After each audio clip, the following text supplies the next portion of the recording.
오늘 말씀은 사사기 말씀입니다. 7장 1절부터 14절까지 말씀입니다. 사사기 7장 1절부터 14절까지 말씀입니다. 사사기 7장 1절부터 14절까지 여러분들과 제가 한 절씩 교독으로 읽도록 하겠습니다. 제가 먼저 읽겠습니다. 여룻바알이라고도 하는 기드온과 그가 거느리는 모든 군대가 일찍 일어나 하롯이라는 샘 곁에 진을 쳤는데 미디안의 진은 거기에서 북쪽 골짜기에 있는 모래 언덕에 있었다.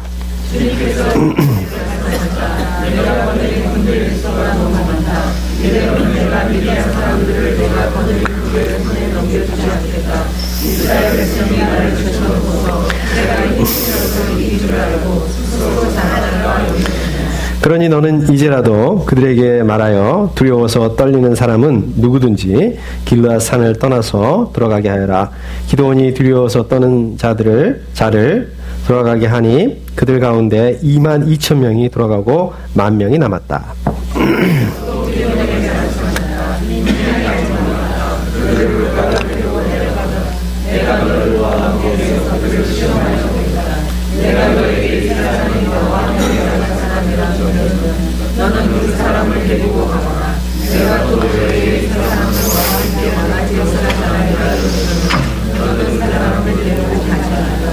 기드온이 군대를 물가로 데리고 내려가니 주님께서 기드온에게 이렇게 일러주셨다. 개가 핥는 것처럼 혀로 물을 핥는 사람과 무릎을 꿇고 물을 마시는 사람을 모두 구별하여 세워라.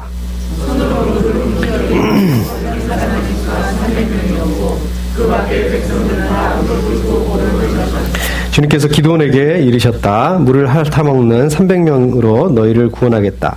미디안 사람들을 너희 손에 넘겨주겠다. 나머지 군인은 모두 온 곳으로 돌려보내라. 그래서 기드온은 물을 300명만 남겨두고 나머지 이스라엘 군대는 각자 집으로 돌려보냈다. 남은 300명은 돌아가는 군인들에게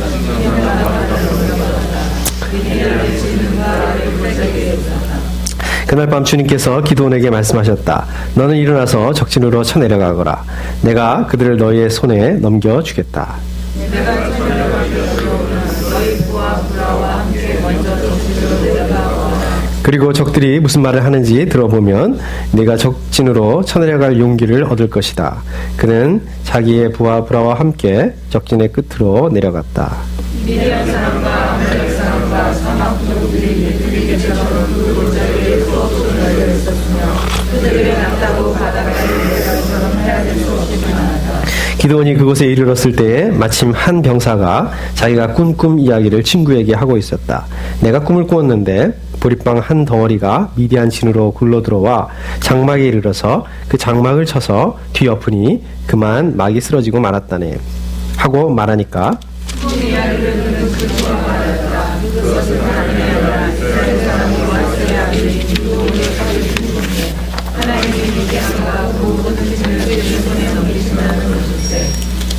아멘. 감사합니다. 네. 여러분들 혹시 그 영화 보시는 거 좋아하십니까? 사실 저는 그렇게 영화 보는 것을 그렇게 좋아하는 편은 아닙니다. 우선 이렇게 느긋하게 영화 볼 수 있는 그런 시간들이 많이 있지가 않고요. 또 어쩌다가 이렇게 영화 볼 기회가 있더라도 또 이게 영화관에서 보면 또 이게 좀 덜 할 텐데요. 집에서 보게 될 때는 자세가 편해서 그런지 꼭 보다가 영화를 보다가 다 보지 못하고 이렇게 졸게 됩니다.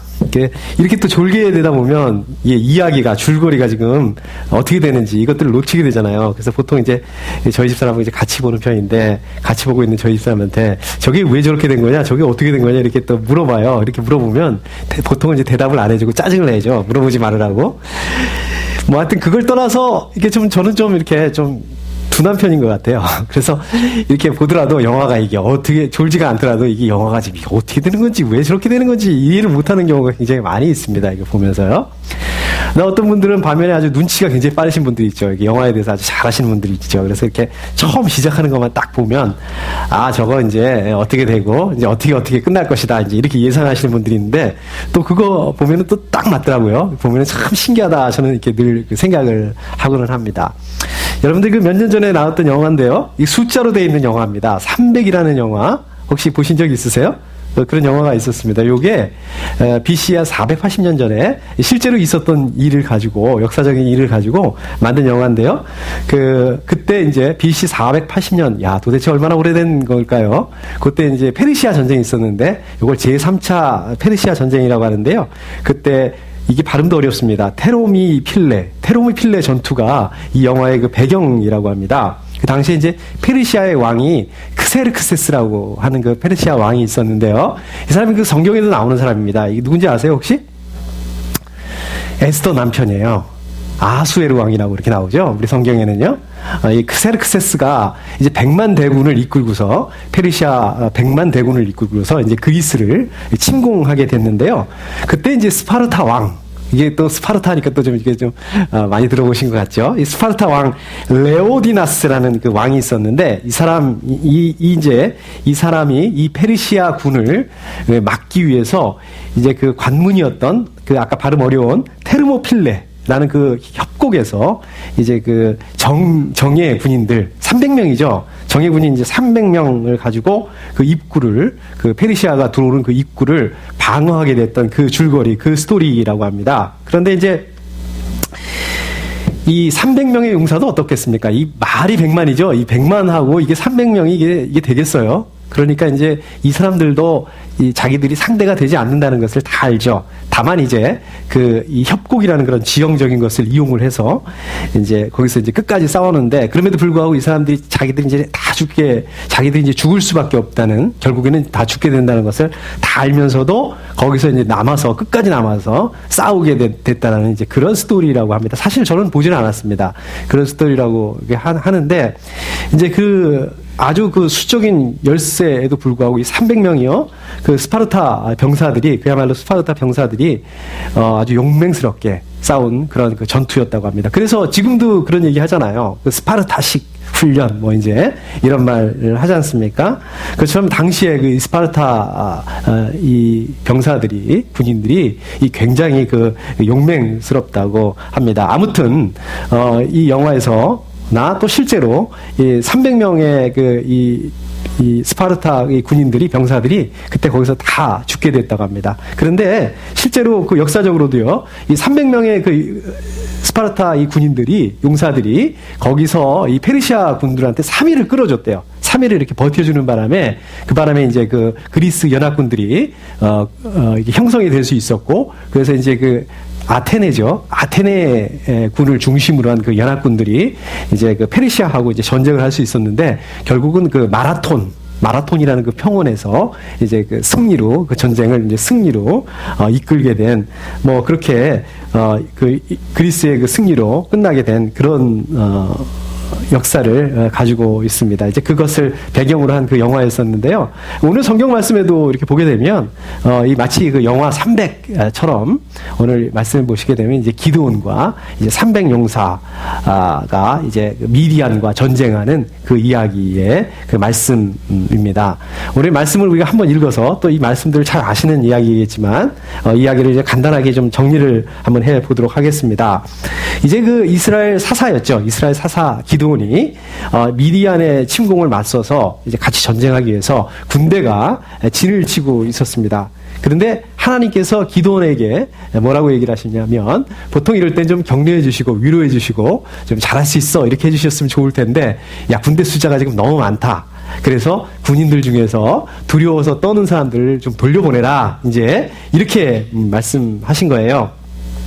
근데 그게 왜 그러냐면, 이 전쟁이 하나님께서 직접 하시는 전쟁이니까, 오히려 사람이 이렇게 많으면 너희들이 잘해서, 자기들이 잘해서 사람이 많은 걸 가지고 이긴 줄 알고 이렇게 착각할 수 있을 것이다. 그러니까 두려워서 떠는 사람들 돌려보내라. 이제 이렇게 얘기를 했습니다. 그래서 32,000명의 군대 중에서 3분의 2 정도에 해당되는 22,000명이 떠나게 되고요. 10,000명, 3분의 1도 안 되는 거죠. 한 10,000명만 남게 됐습니다. 자, 기드온 입장에서 보면 어땠을까요? 그 전쟁을 이끌고 있는, 그래도 그 이스라엘 사사이자 이제 그 장군이자 리더이자 지도자인데 이제 쿨하게 이제 그렇게 얘기를 했겠죠. 하나님의 말씀을 듣고 자, 두려운 사람, 집으로 돌아가고 싶은 사람, 돌아가도 좋다. 이제 이렇게 말했어요. 근데 사실 어떻습니까? 이런 상황 가운데서 두렵지 않은 사람이 어디 있겠어요? 전쟁에 나갔는데 이제 죽을 수 있는 그 상황 가운데서 전쟁터에서 또 무사히 집으로 돌아가고 싶지 않은 사람이 얼마나 있겠습니까?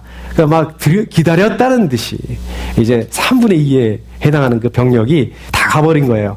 기드온의 입장에서는 이 쿨하게 얘기를 하고 했고 하나님 말씀하셨으니까 그렇게 하긴 했는데 이거 도대체 어떻게 하라는 말인가? 어떻게 전쟁을 하라는 말인가? 막막하지 않겠습니까? 자, 그런데 이제 문제는 거기서 끝난 게 아니라 하나님께서 기드온에게 다시 말씀하시는데 뭐라고 그러냐면 야, 그것도 너무 많다. 더 줄여야 된다. 이렇게 얘기를 하시는 거예요. 그래서 이제 어떻게 줄이냐면 아주 디테일하게 말씀하시죠. 기드온에게 이제 그 병사들을, 군인들을 물가로 데려가라. 물가로 데려가서, 물가로 데려가면 하나님께서 직접 그것을 보고, 고르시겠다라고 이렇게 말씀하십니다. 그래서 이제 기드온은 그 말씀에 순종해서 이 병사들을 데리고, 이 군인들을 데리고 물가로 이제 데리고 갔습니다. 거기를 이제 데리고 갔는데 그 중에 이제 어떤 사람들이 물을 먹는데 어떤 사람이 혀를 핥아서 물을 먹는 사람들도 있었고 또 어떤 사람들은 이렇게 무릎을 꿇무리고 또 물을 마시는 사람도 있었고 그렇게 했다고 합니다. 뭐 잘 모르겠어요. 어떤 모양인지 사실 정확하게 알 수가 없습니다. 그런데 하여튼 결국 그 하나님께서 이렇게 손을 아마 이랬던 것 같습니다. 손을 이렇게 물르다가 움켜쥐고 그 다음에 이제 혀로 이렇게 핥아서 먹는 사람. 이제 이 정도의 사람들이 한 300명의 군인들이 있었는데, 결국 하나님께서 그 300명의 군인들을, 병사들을, 용사들을 이제 하나님께서 선택을 하셨어요. 그리고 나머지는 다 돌려보내라. 이렇게 얘기를 하셨습니다. 자, 하나님께서 계속해서 기드온에게 이제 이 300명으로 미디안 사람들을, 미디안 병사들을, 미디안 군인들을 이길 수 있다. 이렇게 말씀하시는 것입니다. 생각해 보면은 어떻습니까? 하나님 말씀하시고 또 이렇게 기드온에게 또 디테일하게 설명해 주시고 또 인도해 주시고 그렇긴 합니다. 근데 어떻습니까? 눈에 보이는 부분들은 어떻습니까? 자꾸 좀 이렇게 그야말로 전쟁할 수 있는 이 군인들은 자꾸 돌려보내라.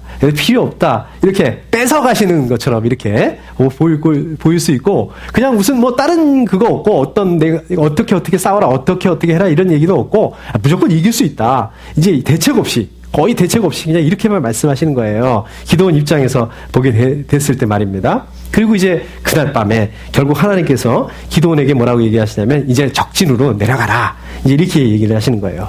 아니 이거 지금 약 올리는 것도 아니고 한번 생각해 보십시오. 그나마 뭐 많지도 않은 그 군대였었는데 32,000명 중에서 10,000명 남았던 것도 다 보내고 이제 300명 남았어요. 저희가 읽지는 않았지만 19절 말씀에 보게 되면 미디안하고 사실 연합군이거든요. 근데 그 군대가 어느 정도냐면 100만이라고 얘기하고 있습니다. 자, 300명하고 100만이 이게 어떻게 이거 뭐 계산이 안 되는 그런 숫자 아니겠습니까? 이거 솔직히 말하면 이게 죽으라는 그런 얘기 아니겠습니까? 사실 이 기드온, 제가 기드온이라면 참 어이가 없었을 거예요. 이거 말이 안 되는 건데 이제 이렇게 생각할 수밖에 없었을 것입니다. 자, 그런데 이제 하나님께서 이 기드온의 속마음을 아시기라도 하신 것처럼 또 기드온을 너무 내가 밀어붙였나? 하나님 마치 이렇게 생각하신 거라도 하신 것처럼, 아니면 하나님이 조금 심했나? 이렇게 생각하신 것처럼, 야, 네가 만약에 이 두려운 마음이 들거든, 거기 한번 내려가 봐라. 직접 거기 한번 가봐라. 적들이 무슨 말을 하는지 직접 가서 네가 한번 들어봐라. 이제 이렇게 말씀하시는 것이었습니다. 그래서 이제 기드온이 그래도 그게 낫겠지. 그냥 이거 뭐 완전히 이거는 뭐 죽으러 가는 거 아니겠습니까? 그냥 먼저 이렇게 하는 것보다는 적진을 한번 가보는 게 낫겠지. 그래서 이제 자기 부하와 함께 내려갑니다. 거기를 내려갔는데 의외로 병사들이 얘기하는 것들, 꿈꾼 얘기, 그 꿈을 또 해몽하는 얘기, 이것들을 들으면서 이야, 이 사람들이 얼마나, 결국은 이제 기드온이 이 미디안 병사들이 얼마나 하나님을 두려워하고 있는가, 이것들을 이제 알게 되었다는 그 말씀인 것입니다. 이게 이제 오늘 말씀인데요. 자, 그렇다면 그 하나님께서는요, 뭐 이렇게 300명의 이 군인만을 가지고 사용하셔서 이 미디안 100만 명을 물리쳤을까? 우리가 뭐 간단하게 생각해 본다면 아까도 말씀드렸던 것처럼, 하나님께서 아까도 말씀하셨던 것처럼 이 전쟁이 하나님께서 인도하시는 전쟁이고 하나님께서 주관하시는 전쟁이시고 또 하나님께서 직접 이것들을 임하셔서 하시는 전쟁이다라는 것들을 이스라엘 백성들에게 알려주시기 위해서, 말씀하시기 위해서 아마 그렇게 하셨을 수 있을 것입니다. 자, 그렇다면 하나님께서 직접 하시면 되는 거지. 굳이 이 기드온과 300명이 이게 왜 필요하느냐? 왜 이렇게 하셨어야 되느냐? 자, 또 하나님께서는요, 아까 300명만 남겨놓으셨는데 이게 무슨 기준으로 이런 사람 이렇게 300명을 이렇게 선발하셨느냐? 과연 이 300명은 이 전쟁을 위해서 아까 우리 그 영화 300에서 나오는 그 스파르타 용사처럼 이렇게 준비된 그런 사람들을 의미하는 것인가? 이제 이런 여러 가지 그 질문들이, 이 궁금한 부분들이 생기게 되는데 오늘 이러한 그 질문들을 가지고 중심으로 해서 말씀을 다시 한번 좀 나눠보도록 하겠습니다. 우선 1절 말씀에 보시면은요.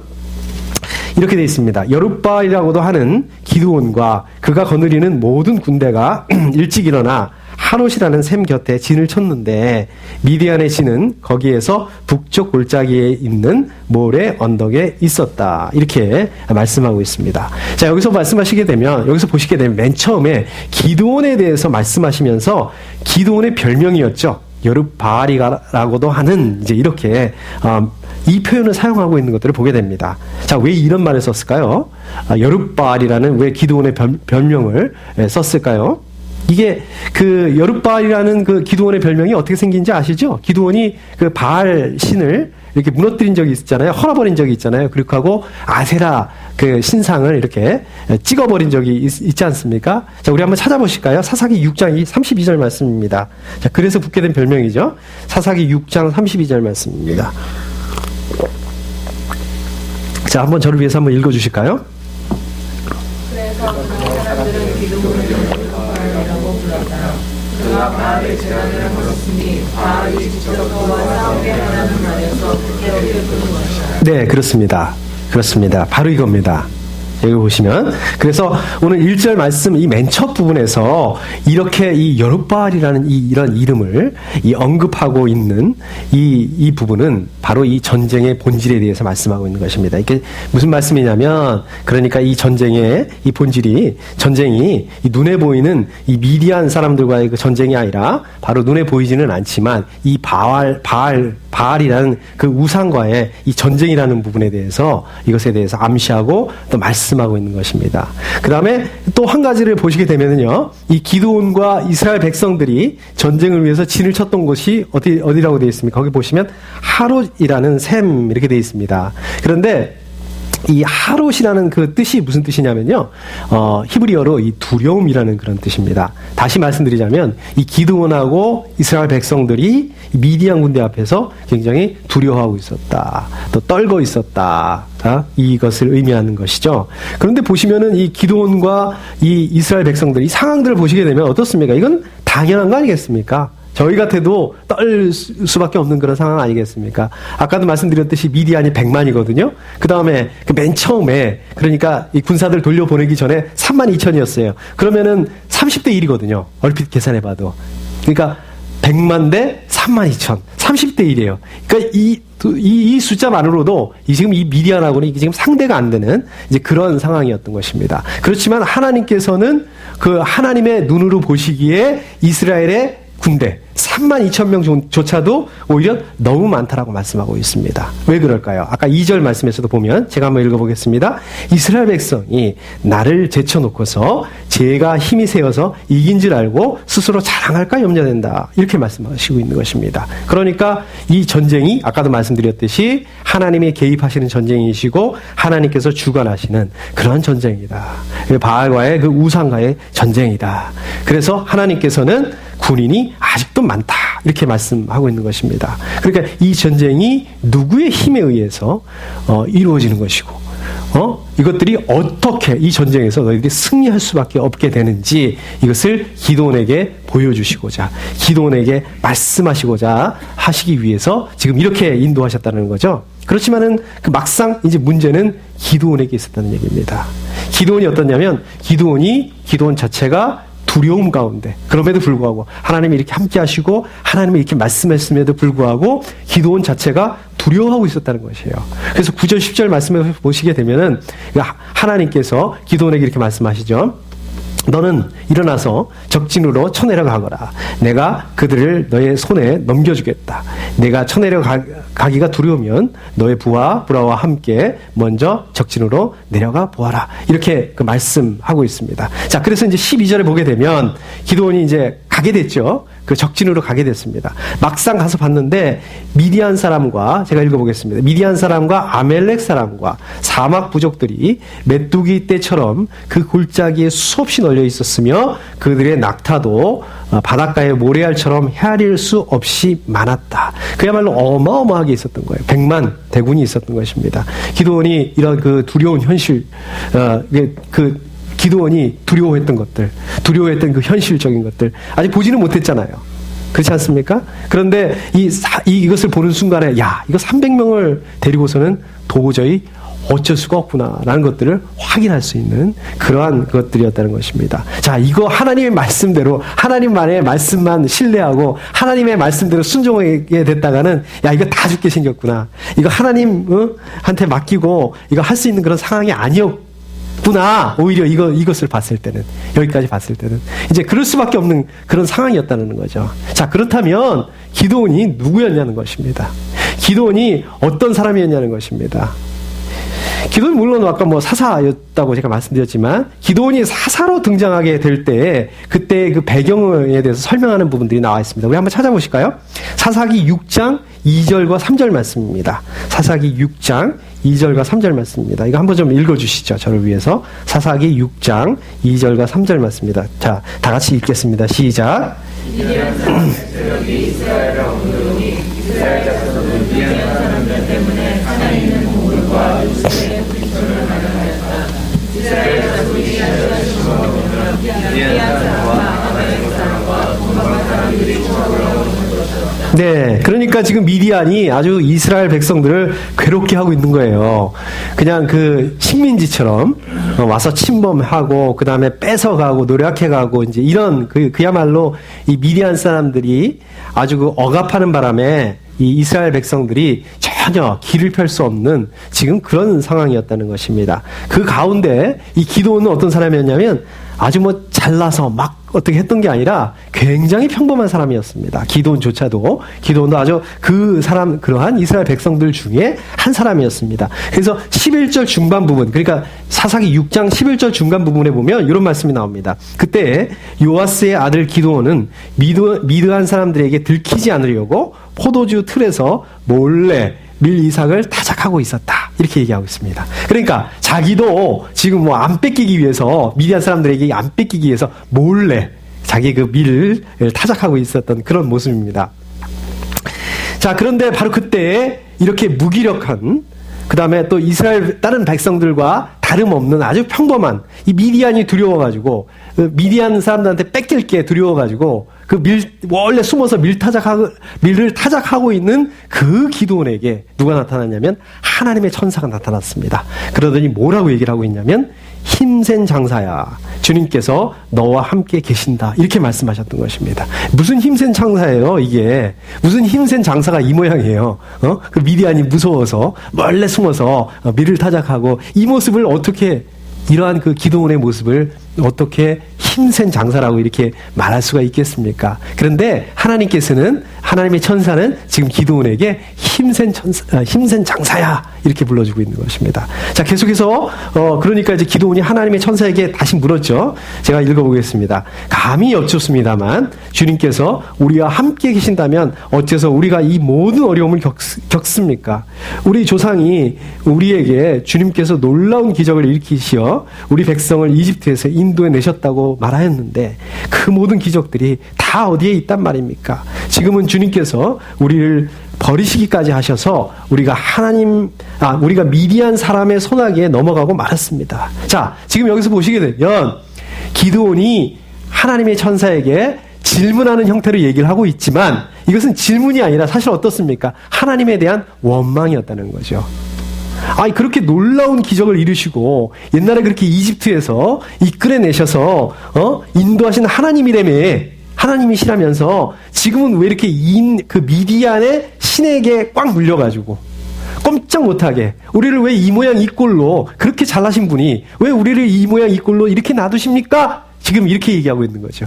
이렇게 원망하고 있는 거죠. 자, 그러니까 이제 하나님께서 기드온에게 이렇게 말씀하고 있습니다. 너에게 있는 그 힘을 가지고 가서 이스라엘을 미디안의 손에서 구하여라.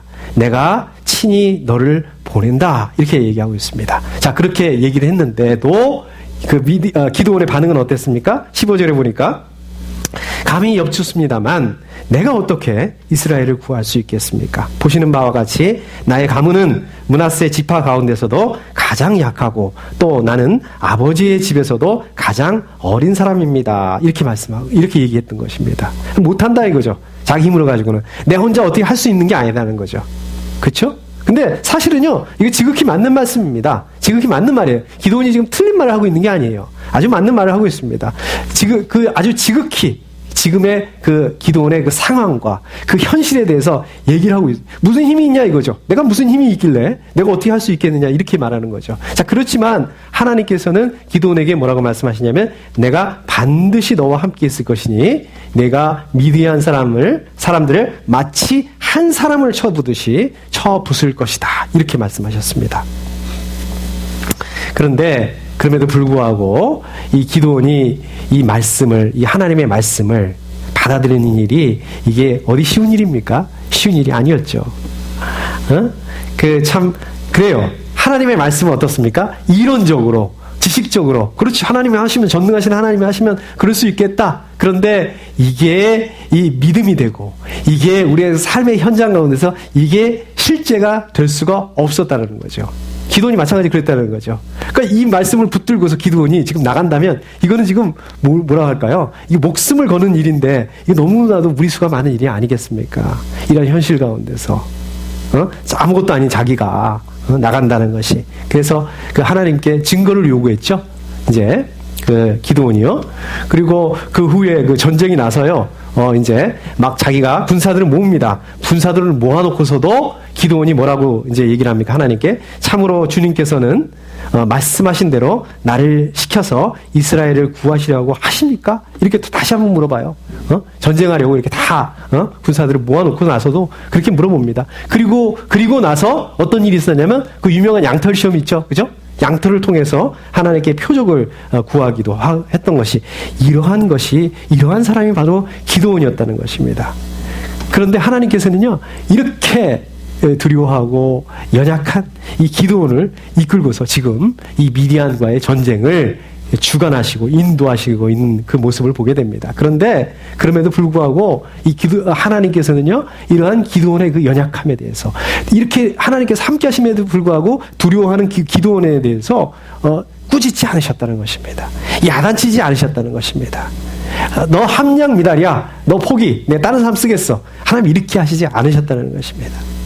하나님께서는 기드온에게 이렇게 하신 것은요, 이 기드온을 포함해서 이 이스라엘 백성들이 이러한 하나님을 경험하고 알게 하기 위해서 그렇게 하셨다는 것입니다. 이것을 통해서 이스라엘 백성에게 풍요를 가져다 준다고 믿었던, 이 이스라엘 백성들이 믿었던 이 바알, 그 풍요를 갖다 준다고 생각했던 이 바알이 아무런 능력이 없는 것이다. 바알이 참신이 아니고 오히려 하나님이 참신이시고 오히려 하나님만이 이스라엘 백성들을 구하실 수 있는 그런 분이시다. 오히려 하나님만 예배 받으시기에 합당하신 분이시다는 것을 보이시기 위해서 지금 이렇게 하셨다는 것입니다. 자, 그렇지만은 이 기드온과 이 이스라엘 백성들이 하나님의 이러한 그 의도를, 그 하나님의 이 계획들을, 하나님의 이 생각들을 이해하는데 아주 많은 시간들이 걸렸던 것입니다. 그래서 기드온이 그날 밤에 이 적진 가운데 몰래 들어갔죠? 그래서 그 미디안 병사들이 얘기하는 것들을 들었습니다.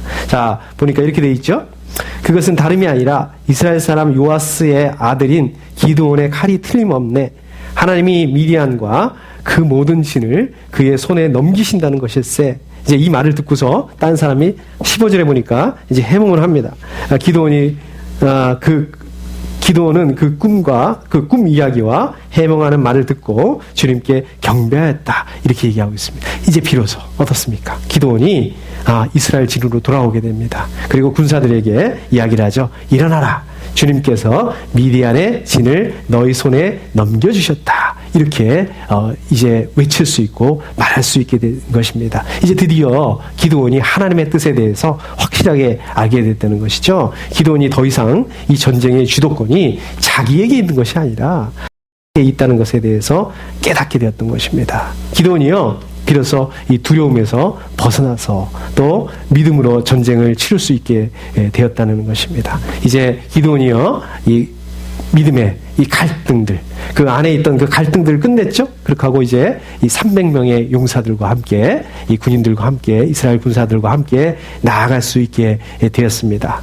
기드온이 하나님에 대한 그 믿음과 또 신뢰를 가지고 하나님을 의지하고 또 이 전쟁에 임하게 될 때까지 아주 그래서 많은 시간들이 필요하게 되었다는 것입니다. 사랑하는 우리 생명생 가족 여러분, 이 기드온이요, 자기 자신뿐만 아니라 그 기드온의 아버지, 또 그 아버지의 아버지, 또 그 아버지 때부터 어땠습니까? 하나님을 믿었습니다. 하나님을 알고 있었습니다. 하나님을 예배하는 하나님의 그 백성이었습니다. 비록 이 기드온이요, 다른 이스라엘 백성과 마찬가지로 미디안에 대한 그런 두려움들로 가득 차 있었고요. 또 미디안에 대해서 저항할 수 없었던 그런 그 무기력한 그런 사람이었습니다. 오히려 자기가 가지고 있는 이 곡식을 빼앗기지 않으려고 이 전전긍긍한 그러한 그 평범한 사람이었다는 것입니다. 그렇지만 하나님께서는 이러한 기드온에게 먼저 찾아오셨다는 것입니다. 그리고 이렇게 별 볼 일 없는, 이렇게 두려워서 벌벌 떨고 있는 기드온에게 힘센 장사라고 말씀하시고 이렇게 인정해 주셨다는 것입니다. 이렇게 격려해 주셨다는 것입니다. 그리고 약속하셨다는 것입니다. 그런데 이 기드온이요, 이러한 하나님의 약속에도 불구하고 이 하나님의 그 약속에 대한 확신이 없었다는 것입니다. 왜 그러냐면 하나님의 그 약속이라는 것이 이 자기 눈앞에 펼쳐지는 이 현실과 어떻습니까? 자기 눈앞에 펼쳐져 있는 것은 이 100만 대군, 이 미디안, 이 연합군, 이 현실과는 너무 동떨어진 얘기를 하시는 거거든요. 300명을 가지고 이길 수 있다. 내가 직접 하겠다. 이건 말도 안 되는 거거든요. 바로 이런 것들 때문에 확신할 수 없었다는 거예요. 하나님께서 분명히 약속했음에도 불구하고. 그렇지만 하나님께서는 이 기드온이 하나님의 약속에 대해서 이렇게 의심하고 흔들리고 두려워하고 그랬음에도 불구하고 이러한 기드온에 대해서 야단치지 않으셨다는 것입니다. 또 그러한 그 기드온에 대해서 포기하지 않으셨다는 것입니다.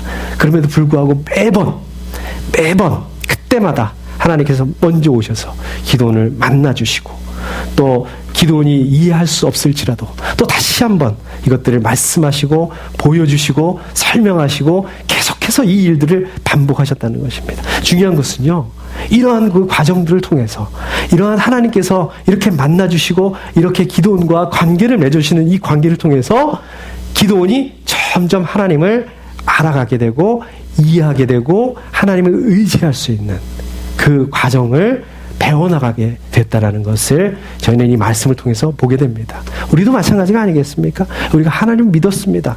우리가 하나님 알았습니다. 우리 하나님 경험했습니다. 그런데 우리 앞에 펼쳐진 이 녹록하지 않은 이 현실들, 마치 미디안, 100만의 미디안과 같은 이 어쩔 수 없는 이런 상황들 가운데서 우리는 어떻게 반응했습니까? 싸우거나 저항하거나 이런 것들이 아니라 내가 하나님을 믿고 나아가지, 내가 하나님의 자녀인데 하나님이 나와 함께 하시는데 이거 잘 안 되잖아요. 저도 마찬가지입니다. 두려웠죠. 두려워합니다. 그리고 아무것도 할 수 없다는 그런 무기력감 가운데 또 어떨 때는 우리가 영적인 이 무장들을 다 해제해놓고 연약하게 두려워서 벌벌 떨고 앉아있는 이 모습이 바로 우리의 모습이라는 것입니다. 오히려 그나마 내가 가지고 있는 거 이거 뺏기지 않으려고 우리 교회가 가지고 있는 거 이거 지키기 위해서 전전긍긍했다는 게 이게 결국 내 믿음이, 우리의 믿음이 결국 이런 거라는 것입니다. 우리의 삶이 그야말로 뭐 하나님이고 뭐고 믿음이고 뭐고 뭐 하나님이 하시든 마시든 하나님이 하신다고 하는데 그런 건 나하고 별로 상관이 없고 그냥 끊임없이 어떻습니까? 우리 안정적인 거 어떻게 하면 좀 편안하게 우리가 좀 살 수 있을까? 이런 모습이 우리의 참 연약한 모습이 아닌가? 지금 가지고 있는 거 이거 지키기 위해서 그냥 조금 더 이거보다 조금 더 좋은 거 가지기 위해서 우리의 마음을 쏟았던 것, 이것이 우리의 모습이 아닌가 이런 생각들을 해보게 됩니다. 이것이 참 우리의 그 연약하고 우리의 부족한 모습들이 아닌가 생각해 보게 됩니다. 그런데 그럼에도 불구하고 하나님께서는 이러한 우리에게 야, 너 요거밖에 안 되냐? 이렇게 우리의 그 요거밖에 안 되는 그런 믿음에도 불구하고 그렇게 야단치지 않으셨다는 것입니다. 날마다 이 연약한 또 날마다 이 넘어짐에도 불구하고 이러한 우리를 포기하지 않으셨다는 것입니다. 오히려 먼저 오셔서 힘센 장사라고 위로해 주시고 격려해 주시고 또 우리가 가지고 있는 그것도 믿음이라고 하나님께서는 이러한 그 믿음을 인정해 주시고 하는 것들을 보게 됩니다. 하나님께서는 동일하게 이 모양 저 모양으로 기도원과 마찬가지로 한번 생각해 보십시오. 우리에게도 하나님께서 얼마나 많은 약속을 하셨습니까? 정말 너무 많습니다. 그런데 왜 우리가 그것을 기억 못해요?